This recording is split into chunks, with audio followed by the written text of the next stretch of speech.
Boa noite a todas e todas que assistem no nosso 12º evento, encontro virtual.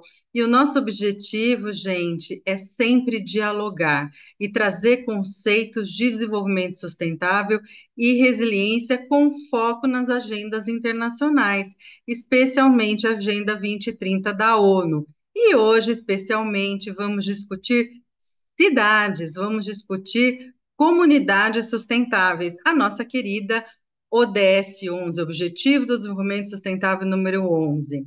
Agradeço a doutora Patrícia Vanzolini, a nossa presidente da OAB do Estado de São Paulo, e a nossa querida presidente da Comissão de Meio Ambiente, doutora Rosa Ramos, que vai integrar essa live logo na sequência. Bom, pessoal, a gente ainda está no eixo importantíssimo do tripé da sustentabilidade. A gente já discutiu o econômico e nós estamos discutindo o eixo social.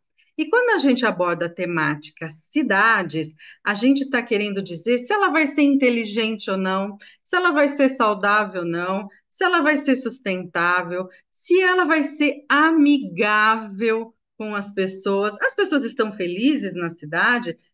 Como é que vão se dar as construções, o uso do solo, o crescimento ou não crescimento da cidade? As cidades têm soluções baseadas na natureza? Ela está preocupada com o meio ambiente natural?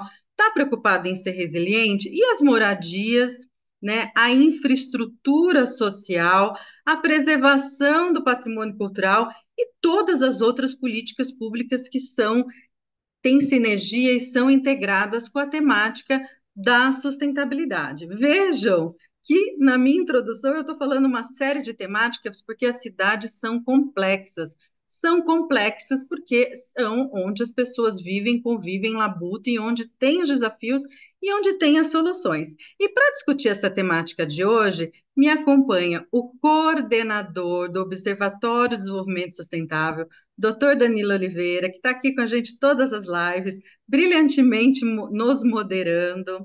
Doutora Daniela Libório, nossa mestre do urbanismo, que é mega ambientalista, isso é muito bom unir as duas agendas.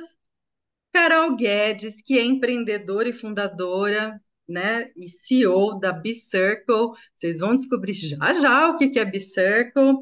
E também doutora Liliane Saraiva, que acabou de entrar e nós damos boas-vindas. Doutora é nossa colega advogada e vice-diretora da ESA Maranhão.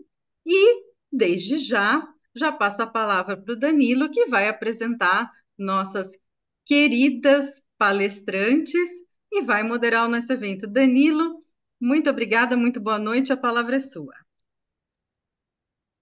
Muito boa noite, doutor André Struckel.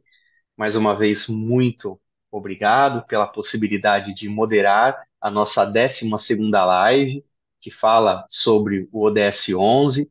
Novamente em público, eu a parabenizo pela construção dessa agenda, trazendo tantos convidados e tantas convidadas tão ilustres, com tanto conhecimento de causa, como as nossas palestrantes dessa noite, né? A cada quinzena, né, a doutora se supera, né, com pessoas que realmente conhecem dos objetivos e das metas tratadas e que conseguem, num curto espaço de tempo, pôr em prática o que foi idealizado no âmbito do AB São Paulo, né, nessa ideia que foi abraçada pela doutora Patrícia Vanzolini, pela doutora Rosa Ramos e também pela doutora Andréia, né, e por toda a nossa comissão permanente de meio ambiente, né.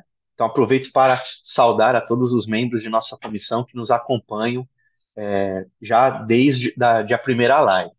E apresento, não é? Embora acredite que todos devam conhecê-la, não é? Quem não conhecia ainda não sabe o que estavam perdendo, não é? Apresento a doutora Daniela Libório, que é advogada, presidente da Comissão Especial de Direito Urbanístico da OAB Nacional, conselheira federal da OAB por São Paulo, ex-presidente do Instituto Brasileiro de Direito Urbanístico entre 2013 e 2017, mestre e doutora em Direito Urbanístico Ambiental pela PUC de São Paulo, onde foi professora por 30 anos. Então, percebam pela aparência jovial, que a doutora Daniela começou a lecionar muito cedo. Ela que também é especialista em políticas ambientais pela Universidade Castilha-La Mancha e é pós-doutora em gestão de águas para consumo humano pela Universidade de Sevilha, né? Como vocês terão oportunidade de presenciar, muito didática, com certeza nos passará muito conhecimento durante sua fala. Uma boa noite, doutora Daniela, é um prazer tê-la aqui conosco. A palavra está com a senhora. Muito obrigada, Danilo, pelas palavras tão gentis. Obrigada, Andréia, a Carol, Liliane, aqui que compartilha essa mesa virtual. Agradeço também na figura da doutora Rosa Ramos, colega querida, e que já estamos aí há um bom tempo trabalhando juntas nas demandas ambientais, urbanas ou não. E é um prazer para mim estar aqui trazendo algumas reflexões. Bom, o ODS 11 parece o ponto realmente fulcral da questão urbana, mas é importante só fazer uma breve ressalva que dos 17 ODS, assim, no mínimo 12 ou 13 se encaixam nas implicações do crescimento urbano atual, contemporâneo, principalmente no século XXI, desordenado, majoritariamente numa expansão de megalópolis, né? O direito não tem conseguido alcançar a velocidade da conformação de organização das pessoas hoje em dia, né? O direito ainda está lá no artigo 25 da Constituição Federal tentando entender o que é região metropolitana, mas nós já estamos em megalópolis, né? O direito está aí num passo que é mais difícil, mais amadurecido, né, para amadurecer e trazer novos conceitos, mas nós precisamos enfrentar a realidade.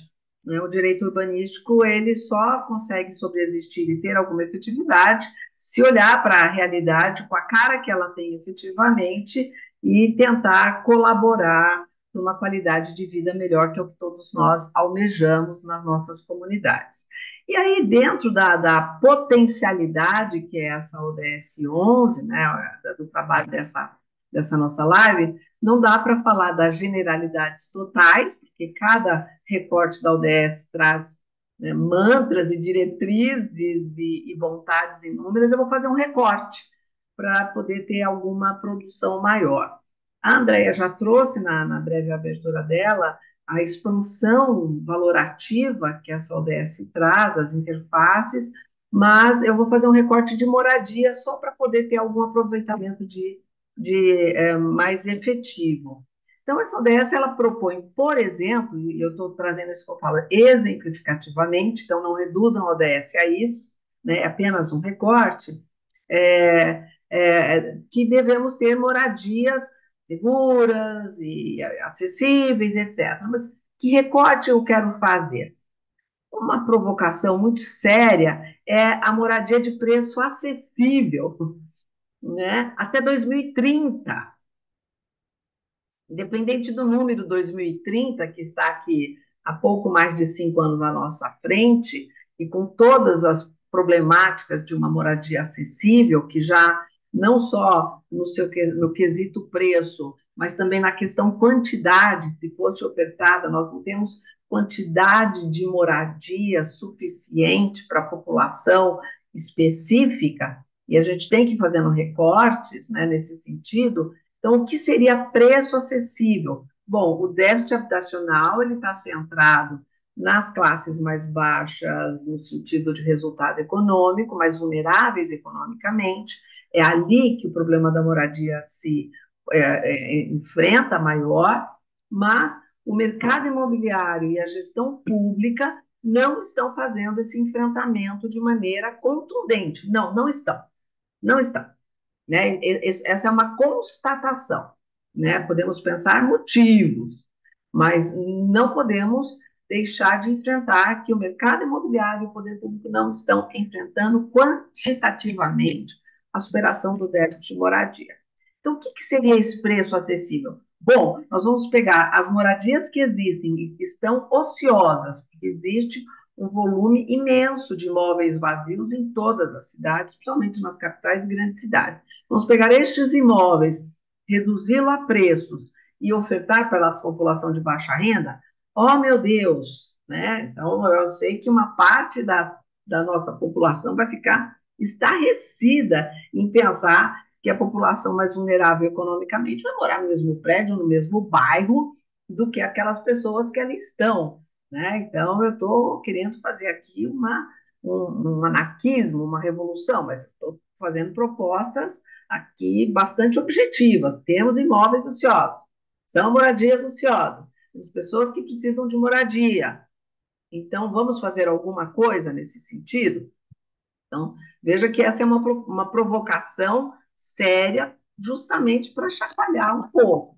Está sendo produzido moradias, mas moradia para pessoas que vão escolher novas moradias, né? Então, vão trasladar da sua casa para um edifício, vão sair do edifício, vão morar no condomínio fechado, né? Então, elas deixam de lugar, ou vão ter duas casas, a população que precisa não está sendo atingida. Além desta questão do inacesso à moradia, porque não conseguem pagar pelas moradias que estão disponíveis no mercado, né, e tem um descompasso muito grande sobre isso, existe a própria produção da moradia. Então, esse ODS provoca sobre a sustentabilidade do padrão de construção, também provoca sobre isso. Então, não é só ter acesso à moradia a preço acessível, mas que essas construções elas sejam mais sustentáveis. E aí nós temos um problema muito sério no Brasil, porque o nosso padrão de construção ele é insustentável de todas as maneiras. Nós temos um volume de desperdício de material de construção que dá ordem, não sou uma especialista da área, mas quando a gente busca um pouco de informação, 30%, né, daquilo que é do material de obra é desperdiçado, né? E aí podemos pensar sobre esse desperdício, por quê? Porque o modelo de construção, ele é pouco metodológico, ele é pouco profissionalizado, e também é assim porque as pessoas que trabalham na construção civil são pessoas de baixa qualificação, estão na parte de baixo dessa pirâmide socioeconômica e fazem a perpetuação de um desconhecimento técnico, né? Então, a mão de obra barata ali, então permite-se aí ter um desperdício que ainda na conta final vai se resolver.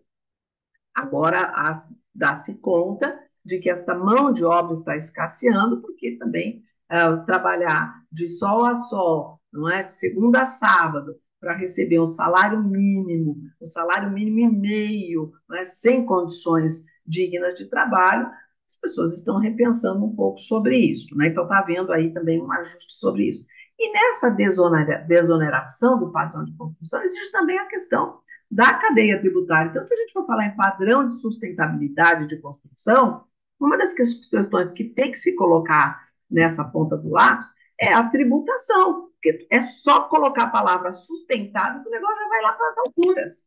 Né? O preço vai para as alturas, os tributos vão para as alturas, como se fosse uma construção gourmetizada, né? E não, na verdade, estrutural.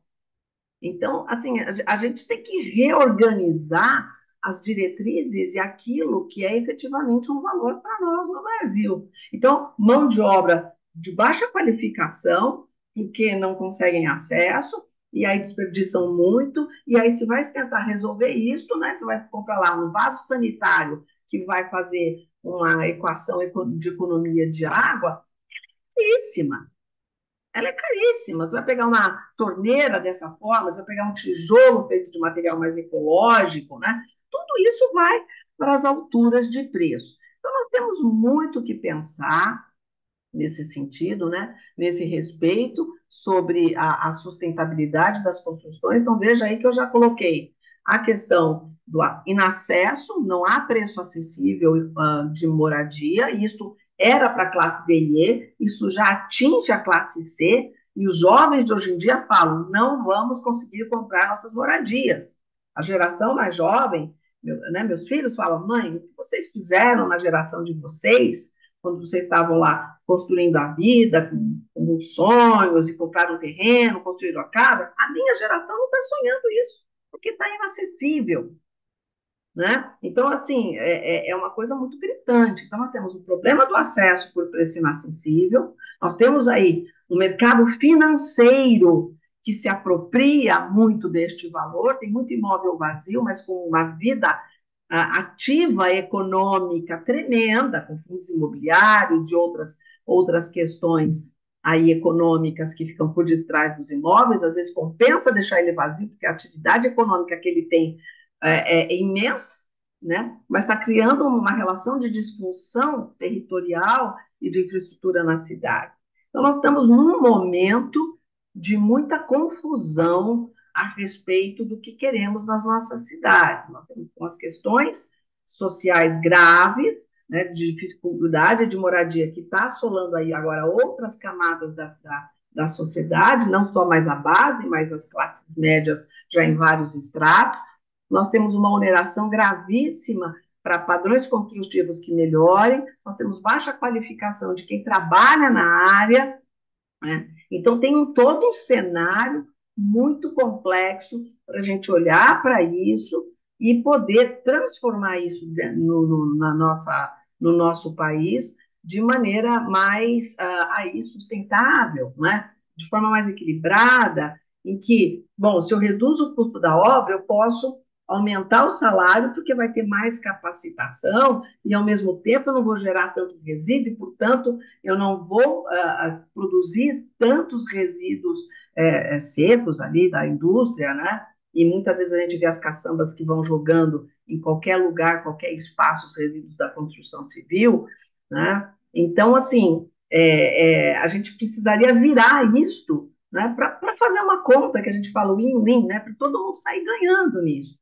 Porque ninguém está saindo ganhando, a não ser quem trabalha ali com o mercado financeiro e fica de olho nessa movimentação. Mas a cidade está perdendo, os trabalhadores da construção civil estão perdendo porque também estão indo embora. Quem está ali empresariando uma construção está no estado de aflitividade, porque o jogo está muito complexo, as pessoas estão empobrecidas e não conseguem acessar as moradias, e aí, por fim, falta o poder público fazer o seu papel de gestor, né? Então, na área urbana, o Estado ele tem que funcionar como gestor, é diferente como no tributário, no penal, que ele dá o comando, qual é o valor, qual é a ordem. Na questão urbana, é uma gestão democrática e o poder público tem que funcionar como gestor dessas vontades e equilibrar a cidade.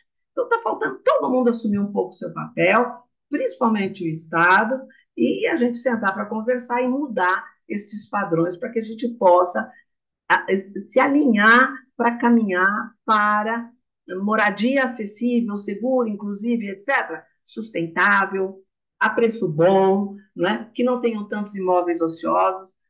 Tem centros de capitais do país que tem 50% dos imóveis fechados. Isso não é são, né? Não tem sanidade esse tipo de coisa. Então, assim, a gente precisa sentar, conversar e realinhar, né, para que todo mundo possa sair ganhando com qualidade de vida. Daí vai ter menos produção de violência, de pobreza, de tutela do Estado, um encarecimento que não para nunca, né? Uma conta que não se resolve jamais.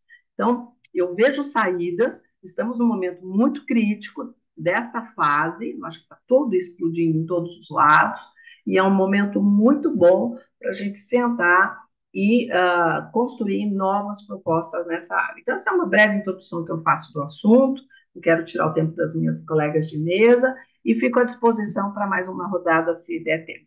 Muito obrigada. Nós que agradecemos, doutora Daniela Libório, que fez um recorte muito precioso acerca da moradia, esse direito social importantíssimo. A senhora me fez aqui voltar no tempo e recordar cerca de 20 anos atrás, quando eu trabalhei como chefe de regularização fundiária na Prefeitura Municipal de Praia Grande. Então, alguns dos desafios que a doutora colocou me fizeram voltar no tempo e lembrar do dia a dia trabalhando nessa pasta muito importante. Mas eu vou aqui me furtar a maiores comentários, apenas reiterar aqui os agradecimentos pela fala da doutora Daniela, reiterar aqui toda a minha admiração, né, pelo conhecimento e pela didática, né, pelas atividades desempenhadas pela doutora Daniela, e passarei a palavra para a Carol Guedes, que, como já dado spoiler pela doutora Andréia, ela é empreendedora, fundadora e CEO da B-Circle, formada em comunicação social, pós-graduada em gestão de cultura pela USP e também pós-graduada pelo Einstein em Cultivating Emotional Balance. E também tem formação em empreendedorismo em ação pelo INSPER, né? Ainda bem, né, Andréia, aqui as nossas palestrantes deram uma boa resumida aqui no currículo, porque são tantas qualidades, né, que a gente ia ficar bastante tempo aqui só divulgando o currículo delas. Mas é com muita alegria também que eu passo a palavra para a Carol Guedes. Boa noite. Opa, boa noite, boa noite. Que alegria poder estar aqui. Quanto ao currículo, eu acho que mais do que as formações que a gente tem, o dia a dia, as pessoas que a gente encontra, momentos como esses encontros, poder escutar a doutora Daniela, que eu não conhecia, e que obrigada, Andréia, por esse encontro, tão bom poder escutar e tantos aprendizados em 10 minutos, foi incrível. E aí eu vim aqui para trazer um pouquinho, para contar um pouco da B-Circle, contar um pouco da minha jornada e também das pessoas que eu encontrei no meio dessa caminhada, né? Primeiro, trazer um pouco o que a doutora Daniela colocou, que para mim faz muito sentido, a sensação de que ninguém está ganhando, né? Até quem acha que está ganhando, não está ganhando. Eu acho que a gente tem uma questão aí, de prioridade, de coisas que não fazem sentido. Quando a gente lê a ODS, a gente acha até meio. Se a gente olhar com um olhar mais de criança, assim, a gente acharia estranho a gente estar pedindo uma coisa tão óbvia, né? Então, a B-Circle, ela nasceu quando eu tinha 12 anos de idade e eu montei um brechó na garagem da minha casa, porque para mim não fazia sentido algum, o excesso de consumo, principalmente falando em moda. Então, quando a gente fala em moda, a gente está falando de uma das indústrias mais poluidoras do mundo, a gente está falando sobre trabalho análogo à escravidão, a gente está falando de total insustentabilidade de todo um sistema, quando, na verdade, a gente veio ao mundo para falar sobre valores humanos, para falar sobre o que que é a nossa prioridade, e a nossa prioridade, uma das primeiras, pelo menos assim, ou a primeira, falam que prioridade não pode ter S, né? Não pode ter prioridades, tem que ser prioridade D. Então, a nossa prioridade deveria ser a nossa saúde. E aí, quando a gente pensa em saúde, a gente vê tanta insustentabilidade no nosso dia a dia, a maneira como a gente consome, a maneira como a gente mora, a maneira como a gente se relaciona e a maneira como a gente se veste. É, Quando eu lembro que depois que eu montei esse brechó, enfim, comecei a ler muito sobre moda, comecei a ver vídeos, filmes, documentários e tudo mais. E aí eu percebi assim que eu falei, eu não aguento, eu não quero mais saber disso. Então eu entrei no meu guarda-roupa num ataque de fúria da juventude e doei quase todas as minhas roupas. E no dia seguinte eu lembro que fez um inverno horroroso em São Paulo e eu percebi que a moda era muito importante, que não dava para eu fugir dela, mas deveria ter um novo jeito de consumir. E aí eu lembrei daquela menina de 12 anos que montou o brechó e voltei a frequentar brechós e comprar de brechós. Crescendo mais um tempo, tenho uma filha de 12, fez 13 ontem, na verdade 13 anos, vou me acostumar ainda com essa data, de 13 anos, que veio dessa nova geração, né? Essa geração que quer um mundo diferente. É uma geração que já vem com um DNA ESG, um DNA de sustentabilidade, que já vem querendo, questionando mais a maneira como a gente se comporta, consome, enfim. E ela também veio com esse DNA de querer trazer na roupa uma atitude, trazer a identidade, e começou a frequentar brechós. Então, eu acho que a B-Circle, a minha startup, ela vem crescendo a partir do momento que eu vou caminhando, conhecendo pessoas. Então, eu conheço donas de brechó, eu falo donas porque são 80% mulheres, então tem mais mulheres no mercado do que homens. Aí a gente junta, inclusive, com a ODS de igualdade de gênero, falando um pouco aqui sobre essas mulheres trazerem o dinheiro para casa e poder manter suas famílias, seus filhos, enfim. Então, elas estão aqui no mercado como micro e pequenas empreendedoras, perdendo de marcas chinesas, grandes empresas que entram nesse mercado de segunda mão. E aí elas empreendem por necessidade, elas não têm a possibilidade de educação, muitas em sua grande maioria, e elas precisam trabalhar nesse mercado de grandes marcas, né? Então, a gente tem essa empreendedora, eu começo a conhecer a história delas, começo a conversar com elas, e daí, então, surge uma vontade muito grande de poder apoiar. Surge, então, uma comunidade, né? Que é uma comunidade hoje de 11.750 donas e donos de brechó. A importância da gente se unir, a importância da gente criar força, a importância da gente juntos, aí sim, podemos criar aí uma revolução, ou pelo menos criar uma força de uma grande empresa, né? De marcas e tudo mais. Então, deixando esse dinheiro também no Brasil, né? Mantendo esse dinheiro em microempresas no próprio bairro, na própria comunidade, tornando isso mais sustentável. Então, é desse desejo nasce a Bicircle. Então, ela nasce primeiro da comunidade. Na comunidade, a gente escuta as pessoas, a gente encontra essas pessoas, a gente entende as dores dessas pessoas, as alegrias, as vontades, os desejos. E aí, a partir disso, a gente vai, então, para a educação, faz uma parceria linda com o Sebrae Nacional, onde nasce cursos de educação para essas microempreendedoras. E um terceiro passo, que é um marketplace, que é fundamental a digitalização desse mercado, né? Não dá para ficar na mão de redes sociais. A gente vê hoje, né, as notícias de TikTok sai, enfim, várias redes sociais que saem do ar por N mil motivos. Então, a importância delas terem a sua marca no digital, terem a sua loja no digital. Então, eu trago aqui um pouco o que para mim é a sustentabilidade, né? O que para mim faz sentido. Primeiro, entender os nossos valores humanos, que se a gente pudesse se conectar com isso, né, que a gente já nascesse com esse olhar de eu não vim para o mundo só para me formar ou para comprar uma casa, um carro, um apartamento. Eu vim para o mundo para trabalhar os meus valores humanos, né? E a gente começa então a olhar para esse mundo. A doutora Daniela colocou aqui que tem mais casas do que pessoas. É tão absurdo a gente ter que discutir sobre uma temática. É ruim para todo mundo. Então, assim, não tem ninguém ganhando. Ah, mas tem gente ganhando muito dinheiro com isso. Não está ganhando nada com isso a não ser dinheiro. E isso não deveria ser uma prioridade, né? Então, a prioridade deveria ser a nossa saúde. Então, eu trago muito esse olhar para a Bicircle, né? Hoje a gente tem essa comunidade enorme, a gente tem os brechós vendendo as peças, a gente faz eventos, a gente está sempre em comunidade, mas é essa força do microempreendedor que quando se junta a coisa acontece. Então a importância da gente se unir, da gente dialogar mais, da gente ter espaços lindos como esse que a Andrea está proporcionando aqui, da gente poder se encontrar, discutir temas e sair daqui com lições de casa, né? Com formas de como a gente vai fazer isso acontecer. Então é um pouco esse o meu olhar para a ODS 11 e a importância da gente se olhar como ser humano, assim, eu acho que é disso que eu quero deixar, se eu puder deixar alguma coisa mais do que, por favor, sigam o B-Circle, conheçam o nosso trabalho, tentem olhar o mundo de uma maneira mais humana. Quando você é pequenininho, criança, você anda com seu filho, seu neto, enfim, na rua, o seu neto vê uma pessoa em situação de rua, ele não vai normalizar. Ele vai olhar aquilo e vai falar: Meu Deus, o que que aconteceu? Por que que essa pessoa está na rua? Se ele vê uma pessoa violentando uma outra, gritando com uma outra, essa criança vai começar a chorar, ela vai ficar assustada.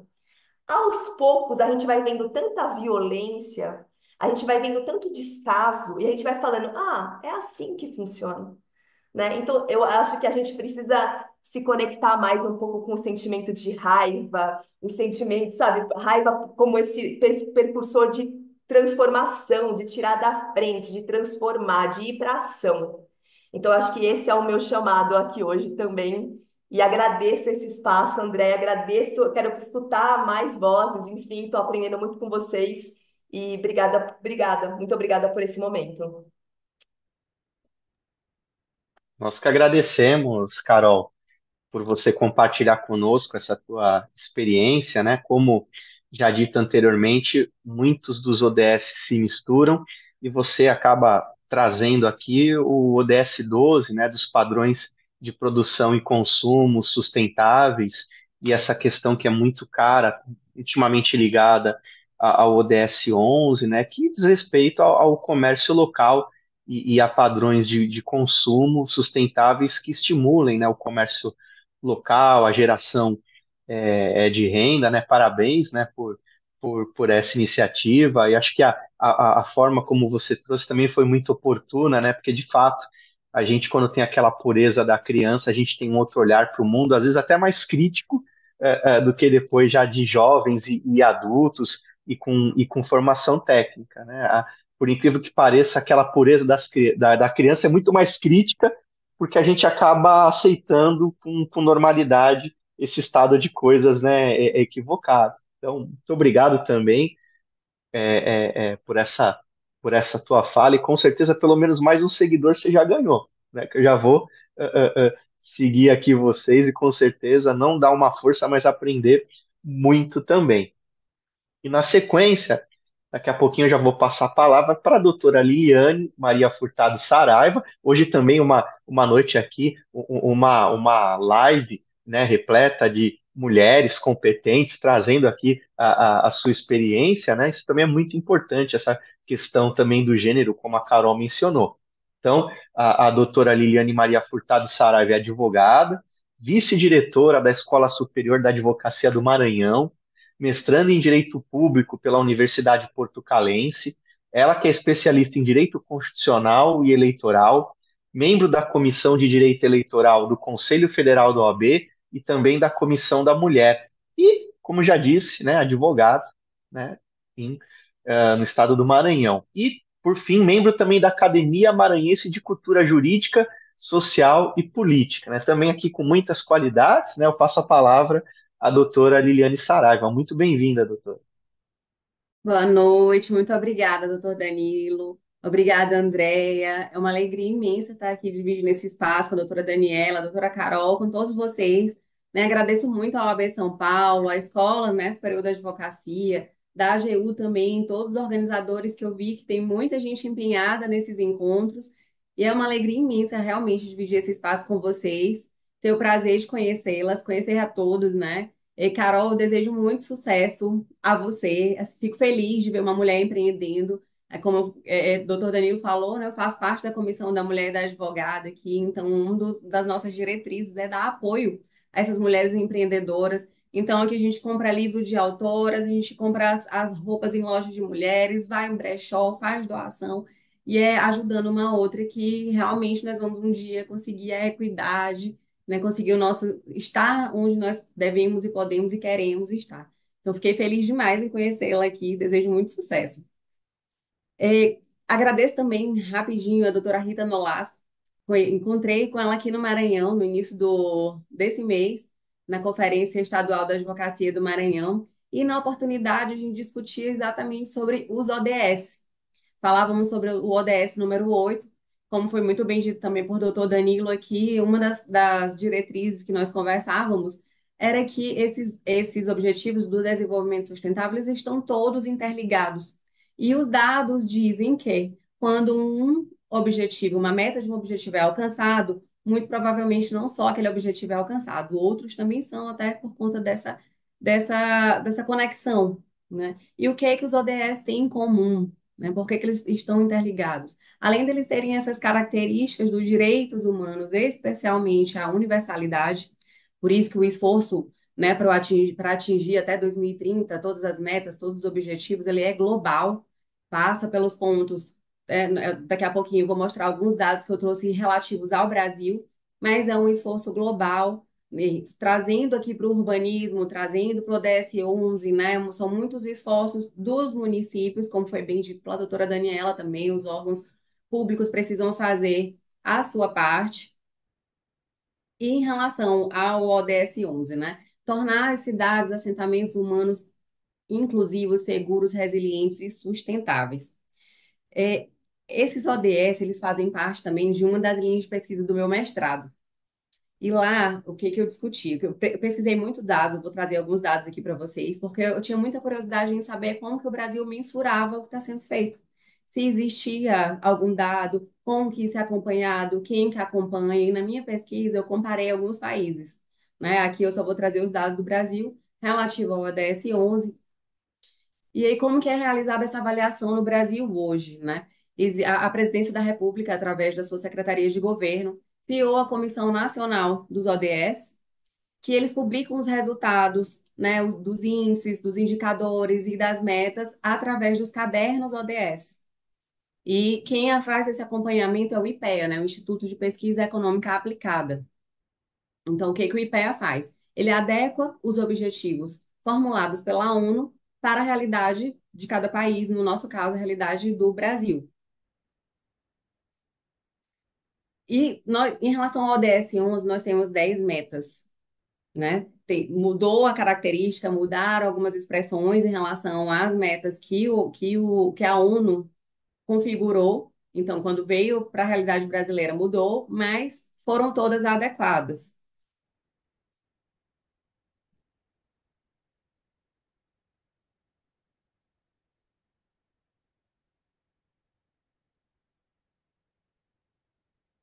Esses cadernos, eles começaram aqui, na verdade, o Brasil, ele é um dos países, alguns dos poucos países que existem esses dados de forma organizada. Como eu falei, eles são publicados, né? Os ODS surgiram em 2015, então a partir de 2016 começou o acompanhamento no Brasil. Até onde eu fui na minha pesquisa, os últimos dados são de 2019, então não temos dados recentes a partir de 2020. Mas peguei a publicação desses cadernos e aí fui ver a situação de cada indicador para cada meta. E ao final, né, tive, além da conclusão que o próprio caderno, o próprio IPEA traz, eu verificando, comparando dado a dado, cheguei também a algumas conclusões. Esse sistema urbanístico ele foi discutido já anteriormente, né, antes desse ODS 11, do ODS desde os Objetivos do Desenvolvimento do Milênio. Só que essa questão urbana era um pouco deixada em segundo plano naquela época. E quando era falada muito sobre a inadequação habitacional, que já foi dito aqui. Hoje, estudando um pouquinho os indicadores, eles não só trazem essa questão de habitação adequada, de valores, mas também falam sobre sistemas de transporte seguro, sobre o patrimônio cultural, sobre a qualidade do ar, sobre inclusive gestão de resíduos, que não tem como falar de habitação, de saúde, sem falar desse controle, dessa gestão de resíduos. O que é que a gente faz com o que a gente produz, né, Carol? Por que que a gente produz tanto? Por que que hoje os nossos jovens, doutora Daniela, não conseguem ter a sua habitação, não conseguem pensar em conseguir a sua própria casa? Porque os padrões são outros, né? A forma de construção é outra e realmente ninguém ganha desse descompensamento, né, dos recursos. Não tem como falar em construção sem falar em sustentabilidade, então realmente está tudo conectado. E aí, trazendo aqui a meta 11.1, né, que fala sobre garantir o acesso à moradia digna, adequação e preço acessível, o resultado é que na região norte, principalmente na região norte e nordeste, mas mais ainda na região norte, a proporção de pessoas vivendo em domicílios precários ou domicílios com ônus excessivos de aluguel é bem maior. E o que que acontece? Por que que o Brasil controla, tenta pelo menos controlar esses dados? Porque o resultado da aplicação dos indicadores para atingimento daquela meta, ele é revertido ou deve ser em políticas públicas aqui no Brasil. Nesse caso, o que que quer demonstrar? Aonde que precisa aí eu falo governo como um todo, município, né, municipal, estadual, federal, onde que precisa de investimento daquele governo? Nesse caso aqui na região norte e nordeste, vai precisar de um plano de governo, de políticas públicas que atendam, né, essa parte da população. Então, essa é a maior importância de existir esses dados. Por isso que, inclusive, a ONU, em várias manifestações, parabeniza o Brasil por pelo menos tentar, né, implementar essas metas aqui no Brasil e ter esse índice comparativo. E demonstrar, porque vocês vão ver ao final que, além do que já existia no Brasil, quais são as políticas que são pelo menos pensadas para poder atingir aquela meta.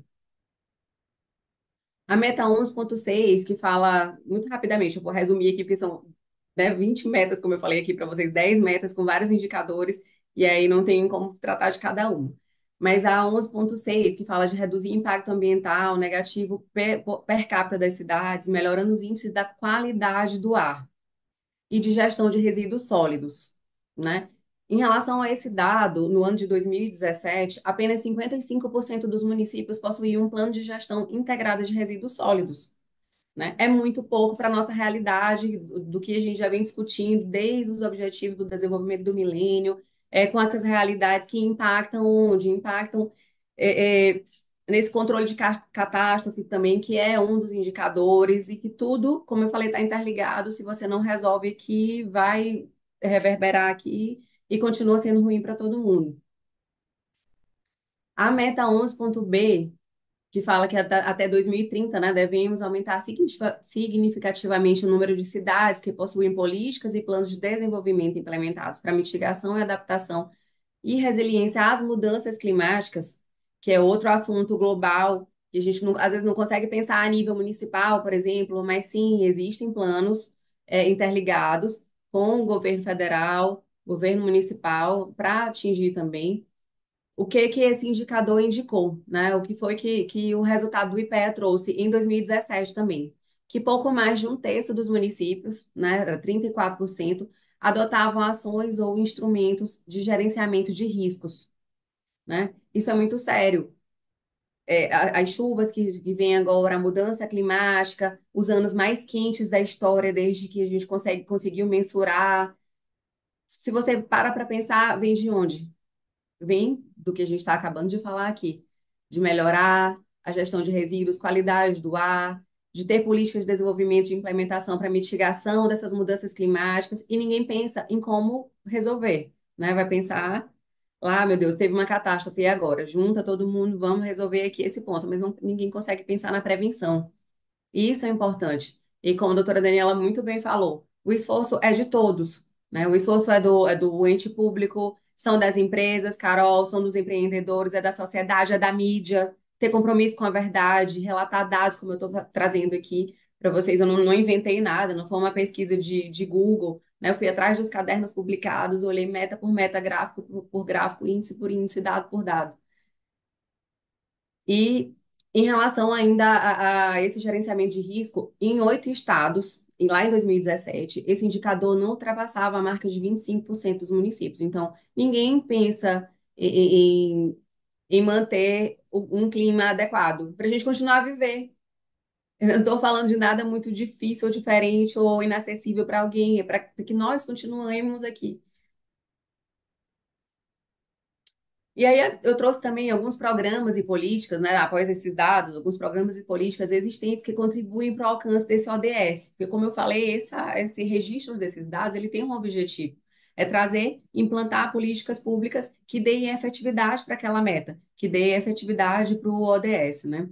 Então, já existe hoje e deve existir, e é algo que desde antes, até desde antes de 2015, já traz uma ajuda na implementação do ODS 11, que é o Programa de Urbanização e Assentamentos Precários, né? O Programa de Mobilidade Urbana e Trânsito do Governo Federal também já existe, vai continuar e ele está conectado com esse ODS, né? Inclusive em relação a diminuir o custo para que seja acessível a todos, questão de gênero, né? Ter cuidado com a violência no transporte público. Então, são todas essas diretrizes estão conectadas. Aí deve existir a exigência de planos municipais, né? E na exigência da extinção dos lixões. Também aí é mais uma vez a conexão entre os poderes públicos, né? Exigências legais também de que tenha nível máximo de poluição. Não é difícil você fazer uma política, não é difícil você congregar os órgãos municipais, os órgãos públicos, para que tenham esse cuidado, que tenham essa exigência legal mesmo, a Assembleia, juntar todos os poderes e para chegar a um objetivo, né? E, por fim, melhorar o sistema de seleção de projetos elaborados pelas prefeituras, como eu estou falando aqui. Os poderes, eles estão interligados, né? O executivo, é o legislativo, é o judiciário também, a sociedade civil como um todo. Precisa estar conectada para atingir aquele objetivo. E, ao final, estou falando demais, mas agora eu vou resumir aqui só o que foi que esse caderno do IPEA trouxe, o último publicado, sobre o diagnóstico desses indicadores. Como é que eles enxergam as 10 metas do ODS 11 aplicadas aqui no Brasil, né? Algumas metas estão definidas de forma mais clara, né? Tem um escopo mais delimitado, e por isso a gente consegue ter um índice mais claro e ter uma conclusão. Outras não. a gente percebe também que algumas políticas, elas não têm tanta ênfase, como, por exemplo, o que eu mais prestei atenção, a questão do patrimônio cultural, né? Quase não se fala, tem lá um indicador muito, né, assim, muito objetivo, muito curtinho, não tem quase indicador para aquilo, não tem quase dados sobre ele, então a gente não consegue mensurar em relação ao patrimônio cultural, que tem um indicador previsto, como é que o Brasil está cuidando desse patrimônio hoje, como é que ele está conectado com todas as diretrizes do ODS 11, né? E o objetivo dessas políticas, pelo resultado do caderno, contribui diretamente com as metas de habitação, como a gente já falou aqui, com as metas de transporte, que eu também já disse que é um dos indicadores, com a mitigação dos efeitos dos desastres naturais, contribui com a direção da política correta para que você realmente atinja aquele direito humano, aquele direito fundamental que está por trás de cada ODS, que estão todos interligados. E dos 15 indicadores globais, né, apenas 3 estão calculados. E eu falei que são 10 metas aqui, são 15 indicadores, 3 estão calculados e o restante a gente não tem dados para poder apurar como é que está sendo implementado aqui.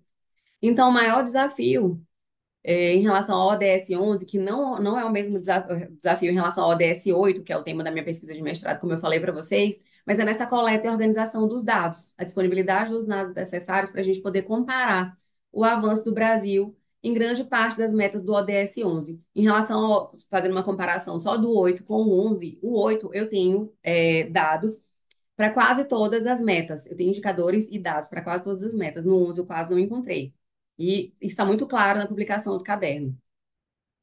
E a reflexão final aqui, realmente concordando com todas e aprendendo muito com todas, é que esse esforço para atingimento não só do ODS 11, mas para todos os ODS, para todos os direitos que estão ali dando base a eles, é essa união de esforços, né? A união do esforço global, dos entes públicos, dos entes privados, da sociedade civil e nosso, de cada um, como a Carol está fazendo lindamente o trabalho dela, a doutora Daniela trazendo conhecimento e com toda certeza aplicando no dia a dia, na prática, já conversando com os filhos, trazendo essa consciência social. Então, o papel é nosso também. Quero agradecer mais uma vez essa oportunidade de conversar e aprender aqui com vocês. Um abraço, estou à disposição. Muito Muito obrigado. obrigada.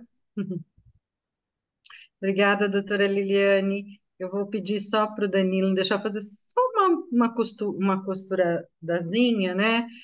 Porque quando a gente está falando de cidades, a gente está falando da agenda municipalista, né? A doutora Liane colocou todos os dados técnicos do IPEA. Doutor Danilo, que é um profundo conhecedor do EDS, ficou lá dialogando com o pessoal do YouTube, colocando outros índices também, que eu acho que é importante a gente ter índice do governo, mas ter índice do terceiro setor. É bom a gente acompanhar, porque indicadores e metas faz com que a gente exerça a nossa cidadania urbana, a nossa cidadania ambiental. Agradeço aí, doutor Danilo. Muita gente perguntou, Carol do B-Cerco, queria saber qual era o endereço. O pessoal do canal Cultural colocou também para o pessoal do YouTube poder conectar vocês lá, mas vejam que interessante, né, o nosso encontro de hoje. Doutora Daniela coloca a questão da moradia. A questão da moradia tem tudo a ver com o impacto econômico também, porque o mercado imobiliário não pensa, na maior parte das vezes, nem na coletividade, nem no meio ambiente. Como qualquer empresa, pensa em ganhar dinheiro. E qual é o grande público hoje das expansões urbanas e das edificações? Acumular renda através de edificações, é uma prática do mercado recorrente. E se o poder público não intervém, como a doutora Daniela está clamando aqui para nós, essa prática fica perversa. Nem os filhos da doutora Daniela, nem a minha Sofia, nem ninguém, nem a filha de 12 anos da Carol vai ter dinheiro e vai ter condições de ter um bem para se morar e poder ter aí qualidade da vida nas cidades, né? A Carol, com muita solidariedade, colocou como é que uma indústria, como é que uma comunidade, os nomes, né, modernos até, a gente tem até dificuldade de falar, mas como é que uma comunidade, como é que uma produção trabalha com os R's, ressignificar, reutilizar, repensar, porque o movimento do brechó é esse, né? O movimento do brechó é reutilizar as roupas de um mercado completamente insustentável para a gente minimizar o impacto no meio ambiente natural, né? Veja o deserto no Chile, cheio de roupa, roupas nos oceanos, sem limite de consumo, né? Mais do que isso. Como é que a gente muda a nossa postura enquanto consumidores, né? E trazendo renda aí para as mulheres e para outras minorias que se fazem uso desse mercado, como a comunidade LGBTQIAPN+, entre outros, entre todos. Claro que essa comunidade participa muito, né, dessa. Assim como os catadores de lixo também, a doutora Liliane colocou, os catadores de lixo fazem um trabalho de formiguinha fantástico nas cidades, né, e às vezes muito pouco reconhecidos, enfim.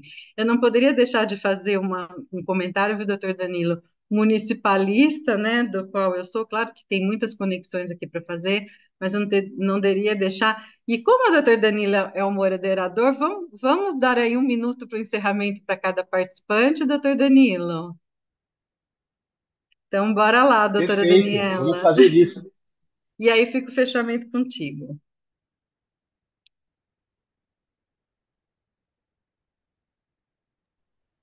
Eu falo então agora nessa rodada?